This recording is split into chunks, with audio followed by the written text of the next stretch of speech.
Hi, it's your host Faisal Share from techgate.co.nr and FSouth Software Development.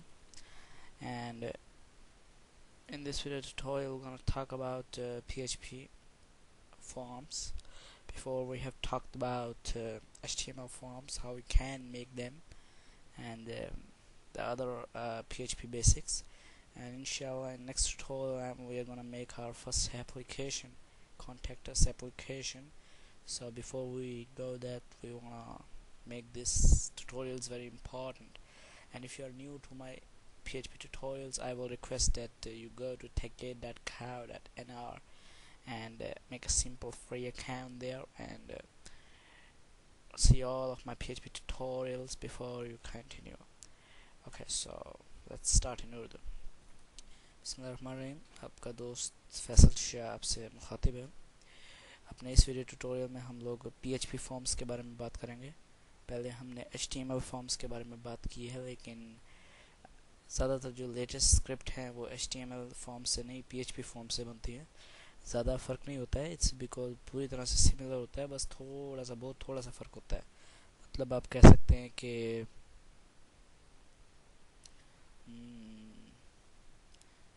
जितना फ़र्क जो है अपना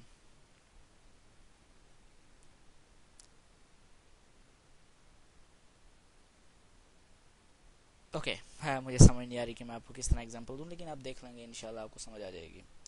ओके, तो मैं ये इसलिए कर रहा हूँ क्योंकि इंशाल्लाह अगले अपने ट्यूटोरियल में हम अपनी पहली सॉफ्टवेयर बनाएंगे जो कि एक कॉन्टेक्ट अस ईमेल स्क्रिप्ट होगी, जिसमें कि हम उस ऑलमोस्ट सारा कुछ यूज़ करेंगे जो कि हमने ऑलरेडी स्टडी किया है, और मे बी के हम जो हैं मतलब कुछ नई चीज़ें भी उसमें यूज़ करें, लेकिन वो तो खैर हम बाद में देखेंगे। लेकिन उससे पहले ये ट्यूटोरियल देखना बहुत ज़रूरी है। लेकिन इससे भी पहले मैं आपसे रिक्वेस्ट करूँगा कि आपने मेरे सारे के सारे ट्यूटोरियल्स देखे हुए हैं, और स्पेशली जो HTML फॉर्म्स का ट्यूटोरियल था वो आपने अच्छी तरह से देखा हुआ होगा, तो अच्छा रहेगा। ओके, अब PHP फॉर्म क्या होते हैं? HTML फॉर्म तो ये होता है कि हम सिंपल फॉर्म बनाते हैं और उसको एक as a HTML file save करते हैं, और उसके बाद फिर अपनी PHP स्क्रिप्ट में उस फॉर्म को इंक्लूड करते हैं या यूज़ करते हैं पोस्ट या गेट मेथड के ज़रिए। लेकिन PHP फॉर्म में क्या होता है कि हम अपनी PHP स्क्रिप्ट के अंदर ही एक फॉर्म बनाते हैं, एक वेरिएबल के वैल्यू में फॉर्म होता है वो, और फिर उस वेरिएबल को हम जब एको करते हैं तो वो पूरा का पूरा फॉर्म एको हो जाता है। वो अभी आप देखेंगे, तो आपको ज़्यादा बेहतर तरीके से समझ आए उसके लिए मैं पहले जो है एक PHP स्क्रिप्ट के अंदर एक सिंपल HTML फॉर्म बनाऊँगा और फिर आपको बताऊंगा कि क्या फ़र्क पड़ता है। तो बिस्मिल्लाह करके हमने अपना स्टार्ट किया tag HTML opening and closing tag. Now मैं एक सिंपल HTML फॉर्म बनाता हूँ।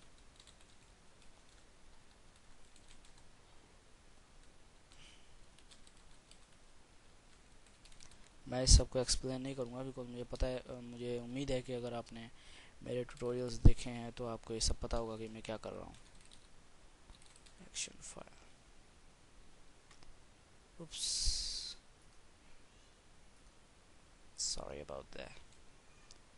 Okay, so now yeah,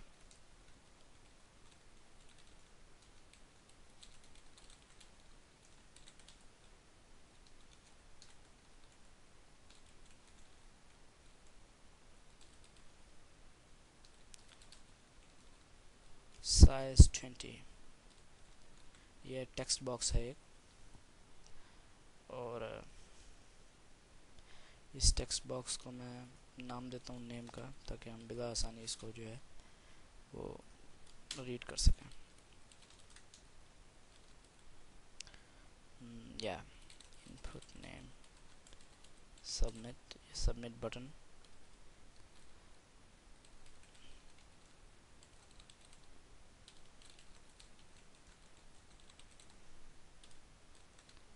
या so here we close our form.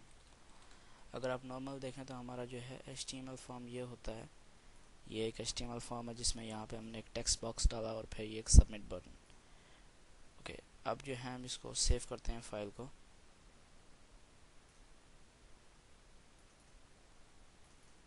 अपने htdocs में, ताकि फिर हम उसको टेस्ट कर सकें। php form.php, ओके नाउ आपको क्या लगता है जब मैं इसको प्ले करूँगा तो क्या होगा, ये फॉर्म शो होगा? चलिए देखते हैं। अपने लोकल होस्ट में इसको मैं yeah yeah baby I love you.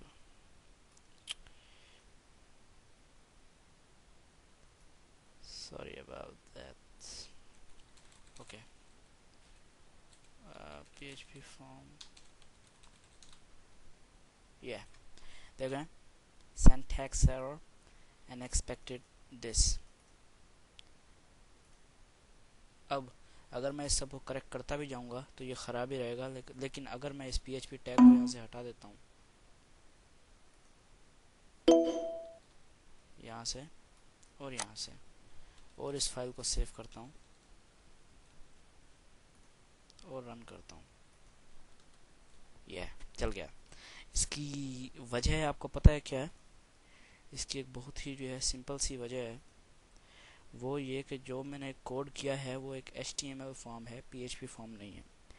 अब आपको ये तो पता हो गया होगा कि अगर हम PHP फॉर्म HTML के अंदर HTML फॉर्म PHP की स्क्रिप्ट के अंदर बनाते हैं और उसको टैग नहीं देते हैं तो वो सही काम नहीं करेगा। ठीक है। अब ये तो हो गया HTML फॉर्म, लेकिन हमें इस सारे को एक PHP वेरिएबल में पहले बनाना है, एक PHP फॉर्म, और उसके बाद में हमें उस वेरिएबल को एको करना है अपनी स्टैंडर्ड PHP में। तो इस सब को अभी हम काट देते हैं। PHP टैग, यहाँ पर जो भी मैं कर रहा हूँ आप बहुत गौर से देखें। एक वेरिएबल बनाया फॉर्म, जिसका मैं एरिया खोल लेता हूँ ज़रा। अब यहाँ पर एक हम PHP फॉर्म बनाने वाले हैं। लेकिन एक बात याद रखें कि इक्वल के साइन के बाद मैंने डबल कोट के एक ब्रैकेट बनाया है, ये 2 डबल कोट, और उसके बीच में मैं जो कुछ भी करूँगा मैं उस डबल कोट के बीच में करूँगा, उस डबल कोट से बाहर नहीं करूँगा मैं। ये तो यहाँ पे मैं जो है अपना बनाता हूँ।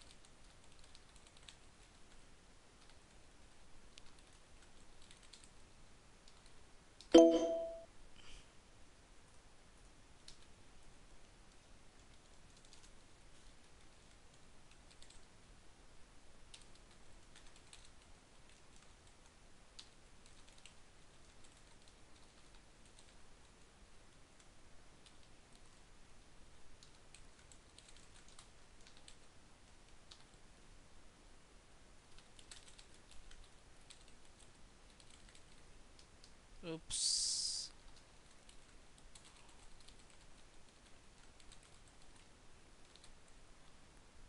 Yeah, type.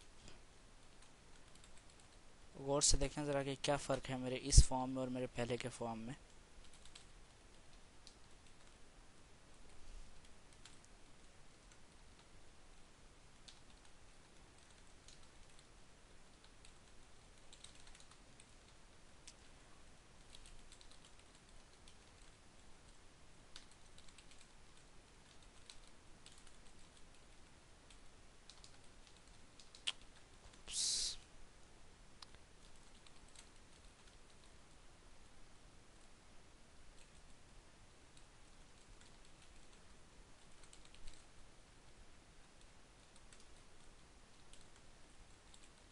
ओके, ये हमारा फॉर्म रेडी है।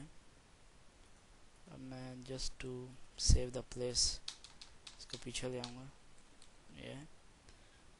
और अब क्योंकि ये फॉर्म हमारे एक वेरिएबल में है तो मैं उस वेरिएबल को बंद करने के लिए सेमी कॉलन, जैसे कि हम स्टैंडर्ड PHP में करते हैं। अब यहाँ पर ये एक वेरिएबल है फॉर्म, जिसको कि मैंने कि पूरे फॉर्म की वैल्यू दी है और ये बंद की है। अब अगर इसको सेव करके हम प्ले करते हैं, कुछ नहीं हो रहा। पूरी तरह से एक्सपेक्टेड था, क्योंकि हमने इस वेरिएबल को बना तो दिया, उसको ये वैल्यू भी दे दी, लेकिन हमने कहा नहीं PHP को कि क्या करना है। अब हम एको करते हैं वेरिएबल फॉर्म, ये, और अब वी कैन सी इट। अब हमें पूरी तरह से नज़र आ रहा है ये। ओके, अब मैं आपको एक बात बताता हूँ कि आखिर ऐसा क्या चेंज है जो कि एक HTML फॉर्म को PHP फॉर्म बना देता है। बहुत ही नॉर्मल सी बात है। हर इक्वल साइन के बाद ये जो डबल कोट होता है और उस डबल कोट के अंदर वैल्यू होती है, लेकिन आपको अपने आपको ये ख्याल रखना है कि वेरिएबल के अंदर, आपके वेरिएबल में सिर्फ दो डबल कोट होते हैं, एक स्टार्टिंग, एंडिंग, सेमी कॉलन। उसके बीच में जितने भी डबल कोट आए फॉर्म के दरमियान में, उसके पीछे आपने ये एक बैक स्लैश मारना है। नहीं समझ आई? मैं बताता हूँ आपको। अच्छा, अभी गौर से पहले वाली, ये जो मेरी पहली लाइन है वो देखें। मैं एक नॉर्मल स्टैंडर्ड HTML में लिखता हूँ इस तरह।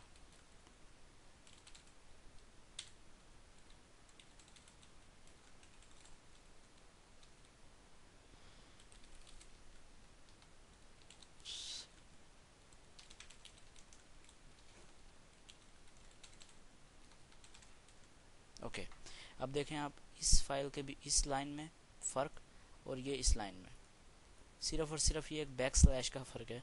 ये स्टैंडर्ड HTML है, लेकिन अगर मैं इस हर इक्वल साइन के बाद, आप बस ये देख लें कि हर इक्वल साइन के बाद और उस इक्वल साइन के बाद जो वैल्यू है उसके बाद जो डबल कोट है उसमें आपको एक बैक स्लैश मारना है। देखें बैक स्लैश, ये बैक स्लैश आपके कीबोर्ड में ही होगा। पहले तो आपको उम्मीद है कि पता होगा कि ये कहाँ है, क्योंकि अब पता नहीं आपके अपने अपने रीजन के कीबोर्ड्स होंगे तो एग्जैक्टली मुझे नहीं पता, लेकिन ये कि बैक स्लैश, ये बैक स्लैश मार दिया तो ये ओके हो गया। अब मैं आपको एक चीज़ दिखाता हूँ। अगर फॉर एग्जांपल मैं यहाँ से नेम के आगे से बैक स्लैश हटा देता हूँ तो ये, क्योंकि मैं तो ई टेक्स्ट एडिटर यूज़ कर रहा हूँ, तो ई टेक्स्ट एडिटर में वो कलर रेड कर देता है, लेकिन आई डोंट नो कि अगर आपके एडिटर में करेगा या नहीं। लेकिन देखें कलर रेड हो गया। अब अगर मैं इसको सेव करके करूँगा try, no, string error line 4 पे क्या एरर है? ये रही लाइन 4, ये रहा बैक स्लैश का एरर। ये इसको हमने बैक स्लैश मारा,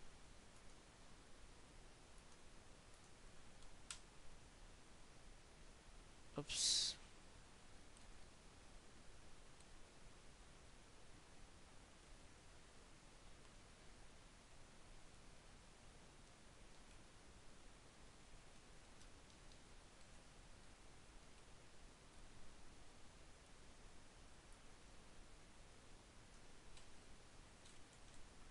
yeah, now we will try.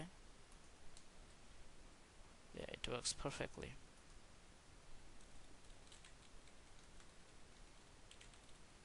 Yeah, देखें it works perfectly। यहाँ पे मैं कुछ भी डाल के सबमिट कर सकता हूँ। मतलब मैंने सिर्फ एक आपको एग्जांपल के तौर पे दिया है कि आपको अगले ट्यूटोरियल में जाने से पहले ये बात बहुत अच्छे से आनी चाहिए कि PHP फॉर्म और HTML फॉर्म के बीच का फ़र्क क्या है। और बिफ़ोर आप कंटिन्यू करें, मेरी आपसे गुजारिश है कि आप कुछ PHP फॉर्म्स बनाएं और जो है उनको अच्छी तरह से जो है मतलब एक वेरिएबल में बनाएं और उसके बाद में उस वेरिएबल को एको कर दें। वेरी सिंपल, बहुत ही सिंपल है। ओके, तो इंशाल्लाह अगले ट्यूटोरियल में मुलाकात होगी। उम्मीद है कि आपको ये लेसन पसंद आया और आपको इससे बहुत ज़्यादा सबक मिला होगा। और एक इससे पहले कि मैं फ़िनिश करूं, मैं आपसे एक बात कह देना चाहता हूं कि देखें, आपने नोटिस करेंगे कि यहाँ ब्रेक मैंने एक BR डाला है, उसके बीच में मैंने कोई नहीं डाला वो, क्योंकि इसमें डबल कोट नहीं है। आपको ये देखना है किसी भी जगह पे जहाँ पे ये डबल कोट, ये देखें डबल कोट होता है, ये किसी भी जगह पे जहाँ पे ये डबल कोट आ रहा है, ये उसके साइड, उसके पीछे जो है एक बैक स्लैश मरेगा, बस दैट्स इट। ये आपने अपने जहन में रखना है। और वेरिएबल इक्वल साइन के बाद, पहले इक्वल साइन के बाद, फॉर्म के बाद जो है ना ही यहाँ पे मरेगा और ना ही एंड पे मरेगा, ये इधर। और आप सेमी कॉलन से उसको बंद भी करेंगे, दैट्स इट, वेरी सिंपल। ठीक है, तो चलें ठीक है, इंशाल्लाह अगले ट्यूटोरियल में मुलाकात होती है। यहाँ पे इसको 2-3 बार देखें और इसमें अच्छी तरह से ट्रेन हो, और इंशाल्लाह हम अगले ट्यूटोरियल में अपनी पहली स्क्रिप्ट बनाएंगे। अच्छा जी, अल्लाह हाफिज़, फ़ी अमान अल्लाह।